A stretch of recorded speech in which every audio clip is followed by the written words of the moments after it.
Assalamualaikum warahmatullahi wabarakatuh. Ahlan wa sahlan teman-teman, jumpa lagi bersama saya, Nabila Asgaf dari jurusan Pendidikan Bahasa Arab semester 4 kelas A. Pada video kali ini, saya akan mempresentasikan materi dengan tema pembelajaran aswad dan menyimak pada mata kuliah Metodologi Pengajaran Bahasa Arab yang diampu oleh Bapak Hasan Saifullah MAG. Langsung saja kepada pembahasan materi yang pertama, yaitu hakikat pembelajaran menyimak bahasa Arab.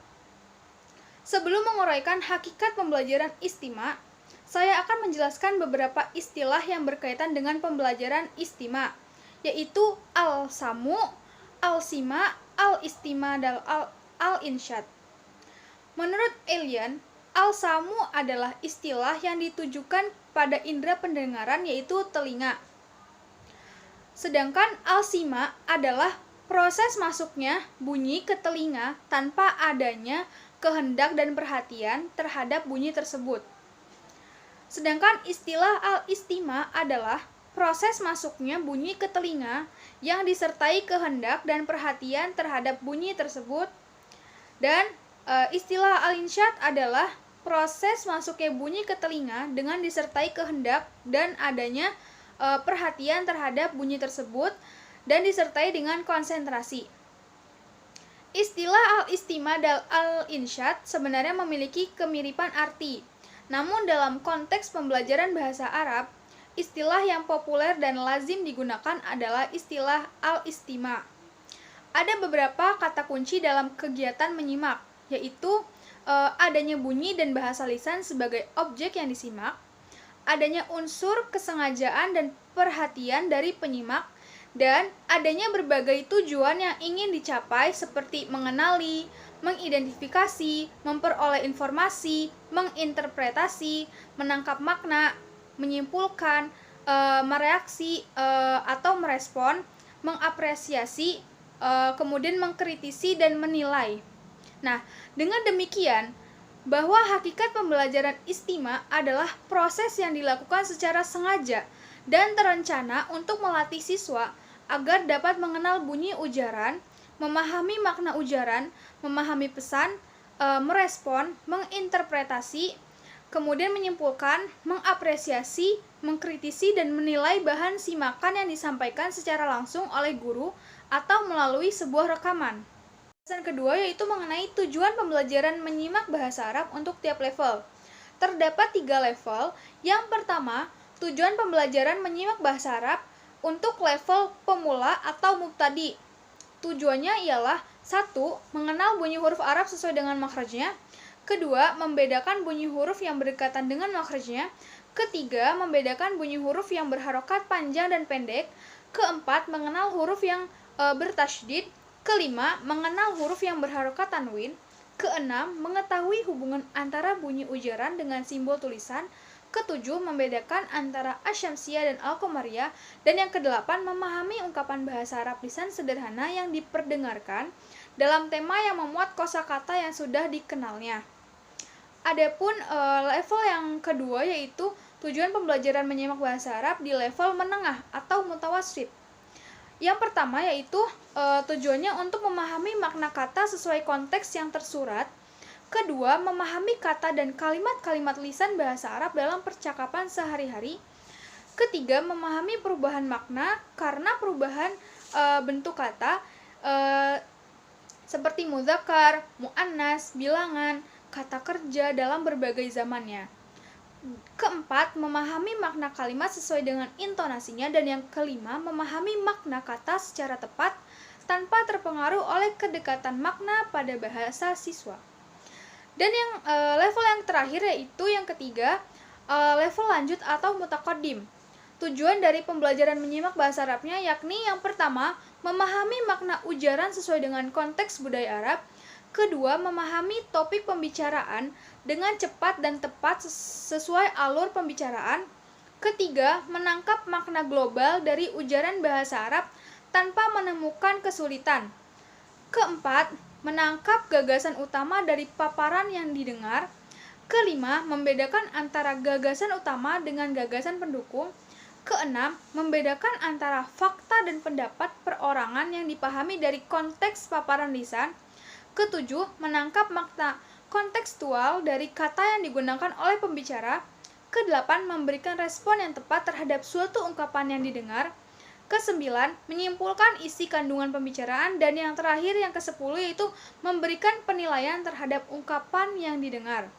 Nah, dari uraian yang telah saya sebutkan tadi, kita dapat memperoleh gambaran umum terhadap levelisasi tujuan pembelajaran istima, yaitu aspek yang berkaitan dengan identifikasi bunyi ujaran dikategorikan sebagai tujuan pembelajaran istima pada level pemula.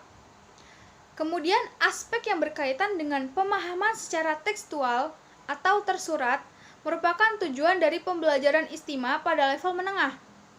Sedangkan aspek yang berkaitan dengan pemahaman secara global, rinci, dan kontekstual, kemudian mengkomunikasikan pesan, menilai, menyimpulkan, dan mengaplikasikan pesan, itu dikategorikan sebagai tujuan pembelajaran istima pada level mutakodim atau level yang lebih tinggi. Pembahasan ketiga yaitu materi atau bahan ajar dalam pembelajaran istima.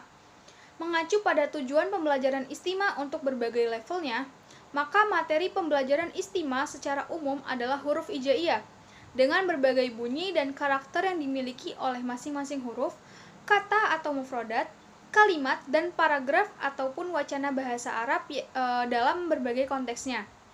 Ada dua jenis materi kebahasaan yang bisa dijadikan sebagai acuan dalam pembelajaran bahasa Arab, termasuk pembelajaran istima, yaitu materi yang disiapkan oleh guru dan materi yang diambil dari kehidupan nyata orang Arab. Nah, jenis pertama ini disebut dengan teachers atau classroom Arabic, dan yang kedua yaitu disebut living Arabic. Dalam pembelajaran istima, sebaiknya guru lebih banyak menggunakan materi pada kategori living Arabic. Namun demikian, materi pembelajaran istima yang dipilih dan disiapkan tentunya harus disesuaikan dengan tujuan pembelajaran yang akan dicapai. Apakah tujuan pembelajaran istima yang akan dicapai hanya sekadar untuk diturukan oleh siswa dengan baik dan benar? Apakah tujuan pembelajaran istima yang akan dicapai itu untuk menghafal ungkapan-ungkapan populer yang baku? Atau hanya sekedar untuk mengidentifikasi gagasan utama? Ataupun hanya untuk mengulang cerita? Ataupun mengikuti ceramah? Dan lain sebagainya. Nah, pada intinya, pemilihan materi istima yang akan disiapkan harus yang berkaitan dengan pencapaian pada tujuan tertentu. Pembahasan keempat yaitu media pembelajaran istima. Secara umum, media pembelajaran yang paling berkaitan dengan kegiatan istima atau menyimak adalah suatu rekaman, baik berupa rekaman audio saja maupun audio visual, yaitu berupa video. Nah, menurut Shini, dalam pembelajaran istima, guru bisa memanfaatkan berbagai media yang mudah didapat dan tidak membutuhkan biaya yang mahal. Misalnya seperti memanfaatkan benda konkret yang ada di sekitar kelas, seperti buku bacaan, surat kabar, majalah, dan lain sebagainya. Kemudian bisa juga dengan memanfaatkan miniatur atau replika untuk memvisualisasikan pembelajaran istima. Kemudian yang ketiga yaitu menyediakan gambar yang sesuai dengan kandungan teks. Selanjutnya yaitu media audiovisual seperti film. Kemudian juga menyediakan kaset atau tape recorder untuk menyampaikan materi istima yang berupa audio saja. Nah, dalam pembelajaran istima, guru bisa memanfaatkan dan mengefektifkan jam pelajaran imla dan pelajaran maharat al-kalam, di mana kegiatan ini dilakukan dengan cara menyajikan cerita kepada siswa, kemudian cerita tersebut didiskusikan secara bersama. Setelah itu, salah seorang atau beberapa orang dari siswa diminta untuk menceritakan kembali materi yang sudah diperdengarkan. Kelima, yaitu mengenai teknik pembelajaran menyimak. Adapun dari teknik ini terbagi ke dalam 3 tingkatan atau 3 level. Pertama, teknik pembelajaran istima untuk tingkat pemula atau mubtadi. Nah, yang pertama itu ada istami' summa radid, dengarkan lalu tirukan. Kedua, unzur wa istami' summa radid, perhatikan gambar-gambar, dengarkan lalu tirukan. Ketiga, unzur wa istami' summa radid wa matsil, perhatikan dan dengarkan, lalu tiru dan peragakan. Keempat, istami' summa matsil, dengarkan lalu peragakan. Kelima, istami' tsumma iqra, dengarkan lalu baca. Dan yang terakhir yaitu istami' tsumma uktub, dengarkan lalu tulis. Kedua, teknik pembelajaran istima untuk tingkat menengah atau mutawassit. Ada yang pertama yaitu unzur wa istami' tsumma a'id, lihat, dengarkan lalu tirukan. Kedua, unzur wa istami' tsumma ajib, lihat, dengarkan kemudian jawab pertanyaan. Ketiga yaitu unzur wa istami' tsumma ikhtar ansaba jawabin, lihat, dengarkan lalu pilihlah jawaban yang benar. Dan teknik yang ketiga yaitu teknik pembelajaran istima pada tingkatan tinggi atau mutaqaddim. Yang pertama yaitu istami' tsumma a'id, ta'bir al-qisah, dengarkan lalu ceritakan kembali. Dan yang kedua, istami' tsumma ajib, dengarkan kemudian jawablah. Yang terakhir atau yang keenam yaitu mengenai evaluasi pembelajaran keterampilan menyimak bahasa Arab. Nah, untuk mengetahui tingkat penguasaan siswa terhadap materi istima secara komprehensif, perlu disusun alat evaluasi yang tepat. Rod Ahmad dan Yunus mengemukakan bahwa tes menyimak dapat diarahkan pada 4 hal.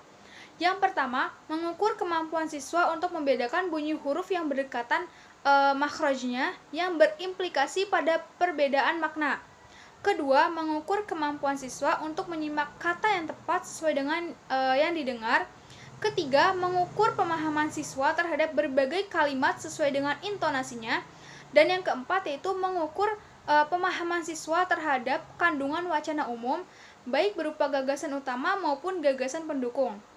Sedangkan menurut Platt dalam Yunus, bahwa unsur utama yang harus diteskan dalam kemahiran menyimak adalah pemahaman. Dapat disimpulkan bahwa tes kemampuan menyimak diarahkan pada kemampuan mengidentifikasi bunyi ujaran, makna kosakata, struktur kalimat, dan kemampuan memahami, baik pemahaman secara global maupun pemahaman yang lebih rinci. Kemudian baik pemahaman yang tersurat maupun pemahaman yang tersirat. Namun demikian, perlu diperhatikan oleh para penyusun tes bahwa penetapan sasaran yang dijadikan fokus tes istima hendaknya disesuaikan dengan level atau tingkat kemampuan siswa.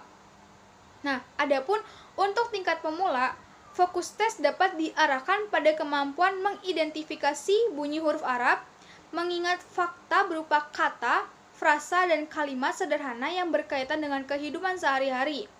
Kemudian, untuk tingkat menengah, diarahkan pada pemahaman butir-butir tes yang jawabannya konkret dan tersurat dalam wacana lisan. Sedangkan jenis pertanyaan yang tersirat, termasuk kaitan antara bagian wacana, menarik kesimpulan, sampai dengan menentukan sikap terhadap isi wacana, lebih sesuai bagi siswa yang memiliki atau yang berada pada tingkat mutaqaddim yang lebih tinggi. Cukup sekian presentasi materi dari saya. Mohon maaf apabila terdapat kesalahan dalam pengucapan kata ataupun kalimat. Syukron ala husni ihtimamikum. Ila liqa. Wassalamualaikum warahmatullahi wabarakatuh.